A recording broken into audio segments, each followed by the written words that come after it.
Hello and welcome to the fourth and last episode of my probability distribution series.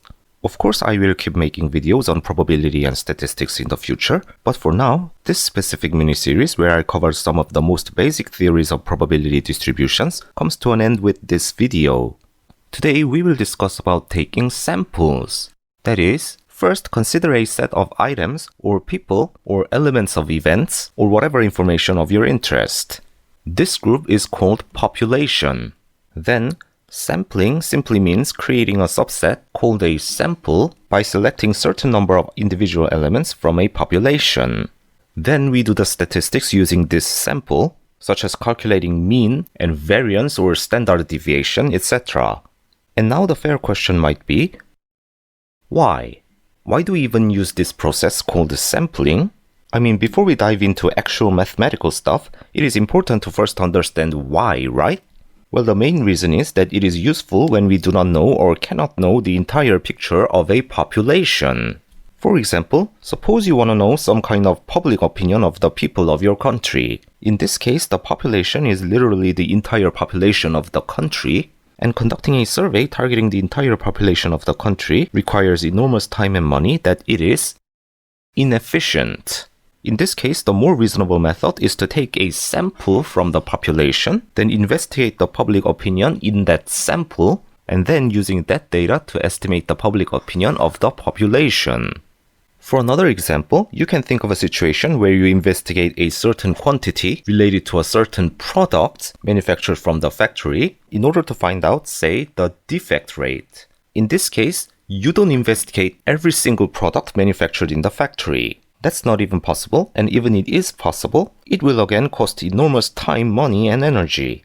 Therefore, similar to the previous case, we take a sample, investigate the defect rate in that sample, and use that data to estimate the defect rate of the population. Alright, so now we have understood why we use sampling, so let's move on to the mathematical properties related to this sample. Sample mean and sample variance, a short lecture. Let us consider one specific example of probability distribution and sampling. For example, consider a factory that manufactures one type of product, this jar of jelly beans. Let X be the weight of this jar of jelly beans. Then consider we take sample of size 5 from this population. Let X1, X2, X3, X4, and X5 be the weights measured from the sample. Then if the average weight of the product is, say, 500 grams, then from the sample, you might obtain values around 500, such as this particular sample. And if you repeat this process to obtain multiple samples, you will obtain different values for x1 to x5, like these 5 examples. Now, one thing we can do with these values is to calculate the mean value of each sample, which is called the sample mean. For example, the first sample gives the sample mean of 499.8. The general expression is as follows. If we take a sample of size n, the sample mean x bar is the mean value of those n values from the sample. And from our jelly bean jar example, you can notice that different samples can give different values for the sample mean. Now, if we can define sample mean, then we can also define the sample variance. The sample variance is often denoted as S squared and defined in a similar manner with population variance, but there are two important differences. First, we use the deviations from the sample mean, x bar, instead of population mean. That's pretty obvious. Second, in the denominator, we do not divide with sample size n, but instead we divide with n minus 1. Now, some of you may have heard fancy words as to why the denominator should be n-1, such as because the sample's degree of freedom is n-1, or because we want this S squared to be an unbiased estimator, and stuff like that. But perhaps the most intuitive and easy explanation is this. Let us actually use n instead of n-1 in the denominator and denote this value as S tilde squared. Then, S tilde square tends to underestimate the population variance, which is often denoted as sigma squared. What this means is, do you remember me saying that the main reason we use a sample is to estimate the parameters of the population, which are often unknown? Well, first let us consider a population with population mean mu right here. Then let's keep things real simple and consider taking a sample of size 3 And let us actually think about the case where all three values from the sample are greater than the population mean. Then, if we calculate the sample mean from these three values, that sample mean will be located around here, also greater than the population mean. Now let us consider calculating the sample variance using this sample. Then, these deviations from the sample mean will be used when calculating the sample variance. If we compare these with deviations from the population mean, you can see that the total deviation from the sample mean are generally smaller than that from the population mean, because this sample mean is already biased towards larger value than the population mean. Therefore, if we calculate the sample variance by dividing with n as it is, the values of the sample variance are generally biased towards smaller values compared to the population variance. Therefore, in order to compensate for this underestimating bias, we must divide with something smaller than n, hence we divide with n-1. Now, proving why it should be exactly n-1 requires more lengthy mathematics that is not the main focus of this video, so I will just move on. Moreover, you might remember that famous mean of square minus mean squared formula for the population variance. You can do the similar thing for sample variance, but because of this dividing with n-1, the formula slightly differs from the population variance, which I will not explain in detail either. What's important is that using these formulas, we can calculate the sample means for various samples, as well as the sample variances.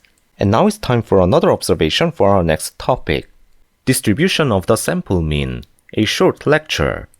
Let us take a look at our previous data of collecting samples of size 5. Here I have listed only 5 samples as an example, but you can clearly see that since we take different values x1, x2, x3, x4, x5 from the population for different observations, that means different samplings, we obtain many different values for the sample mean. That means possible values of the sample mean, x bar, forms a distribution, its own new probability distribution. Also, the sample variance s squared forms another distribution as well, but in this video I will mainly focus on only one of these two, the distribution of the sample mean. Now, since this sample mean forms a probability distribution, it has its own expected value and variance. Note that these expected value and variance are parameters about the distribution of sample mean, which accounts for all possible values of x bar and their corresponding probabilities, and thus should not be confused with sample mean and sample variance, which apply to the individual sample. Now let's take a closer look on the expected value and the variance of the sample mean. Suppose that a random variable x from the population has a mean mu and variance sigma squared. Let x1, x2, xn be a sample of size n. Also, let us assume sampling with replacement for now. This condition will guarantee that each variable is independent and follows the identical probability distribution, that of the population. Note that from the definition of the sample mean, the expected value of the sample mean is this. Since the expected value operator E is linear, we can write EX1 plus EX2 plus plus EXN over n. Here, these values, x1, x2 all the way up to xn, are values drawn from the population, hence they all have expected value mu. Therefore, we have n mu over n, which is mu. Therefore, the expected value of the sample mean is equal to the expected value of the population. Next is the variance. Similarly, we write variance of the sample mean x bar equals variance of x1 plus x2 plus plus xn over n. Here, things are slightly more complicated, since the linearity of the variance operator holds only when the variables are uncorrelated. In that case, combined with this property, we can separate the variables and write like this. The denominator becomes n squared because of this property, and these are all sigma squared. So we have n sigma squared over n squared. So we have sigma squared over n. Therefore, the variance of the sample mean is the variance of the population divided by the sample size. One more thing, the results obtained so far were under the assumption of sampling with replacement, but in many real-world cases, we do the sampling without replacement. So, what about this case? Well, I can't go too deep into this, but it is known that if the population size is much larger than the sample size, then everything we've discussed so far still holds because the discrepancy occurring to the variance becomes negligible. Also, it is worth mentioning some important properties related to the sample mean distribution and a normal distribution.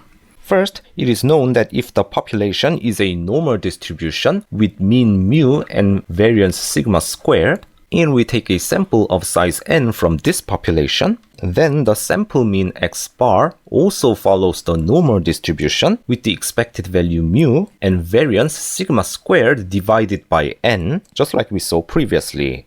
Interesting thing is, even if the population with mean mu and variance sigma squared is not normally distributed, and if we take a sample of size n from this population, then the sample mean x bar still follows the normal distribution with mean mu and variance sigma squared over n if the sample size n is sufficiently large. This is core of the central limit theorem, which basically forms a backbone of the structure of statistics and again emphasizes the importance of normal distribution. Therefore, it is so fitting to finish the lecture part with this very important property. Alright, now let us try to solve some simple problems related to what we've learned so far. Problem solving exercises.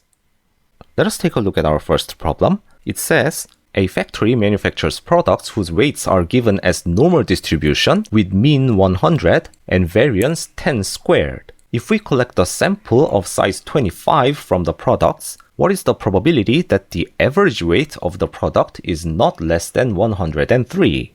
In this problem, the population mean and variance, mu and sigma squared, are both given. So mu is 100 and sigma squared is 10 squared. Now let x bar be the average weight of the sample of size 25. So here the sample size n is 25. And this x bar is the sample mean. Then the expected value and variance of the sample mean x bar are, the expected value of the sample mean is the same as the population mean, so it is 100, and the variance of the sample mean is the variance of the population divided by sample size n, so it is 10 squared over 25, which is 4, which is 2 squared. Therefore, the average weight of the sample x bar follows the normal distribution 102 squared. You see this distribution. And the probability we have to calculate is the probability of x bar greater than or equal to 103. Since x bar follows this normal distribution, we standardize with z equals x bar minus 100 over, the denominator is 2, the standard deviation of the sample mean distribution. Therefore, this probability equals probability of variable z greater than or equal to 103 minus 100 over 2. So it is probability of z greater than or equal to 1.5. So it is this area. So using the standard normal distribution table, the probability is 0.5 minus 0.4332, therefore 0.0668. And this is the answer. Now the next problem. Another type of products manufactured by the factory has the weight distribution that is normal distribution where mean is mu and variance is 1 squared. Let x bar be the average weight of the sample of size 16 collected from the products. If the probability of x bar greater than or equal to mu and less than or equal to k is 0.4772, express k in terms of mu. Again, the population mean and variance are both given. Now the expected value and the variance of the sample mean x bar are, expected value of sample mean is simply mu, and variance of the sample mean is 1 squared over 16, so it is 1/4 squared.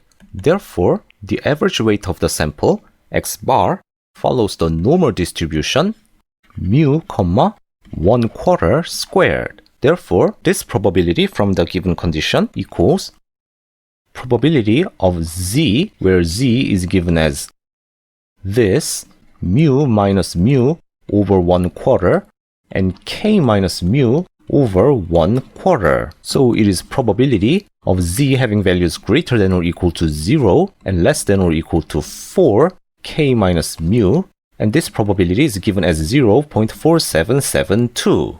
Note that from the standard normal distribution table, this probability is given as 0.4772. Therefore, this value must be equal to 2. Therefore, 4 k minus mu equals 2. So we have k equals mu plus 1/2. And since the population standard deviation sigma equals 1, this means that k equals mu plus 0.5 sigma. Alright, so we have finished the problem solving part. There are actually so many things left to talk about regarding sample means, its distributions, and their practical uses, but they are simply too many and sometimes too advanced to cover in this sort of introductory video. Therefore, I will just briefly introduce them and wrap this up. What I didn't cover in this video. So back to this thing. You see, in previous examples, the population mean and variance were all given in the problems. But in many real-world cases, we simply do not know the mean or variance of the population. They are often something that we want to know.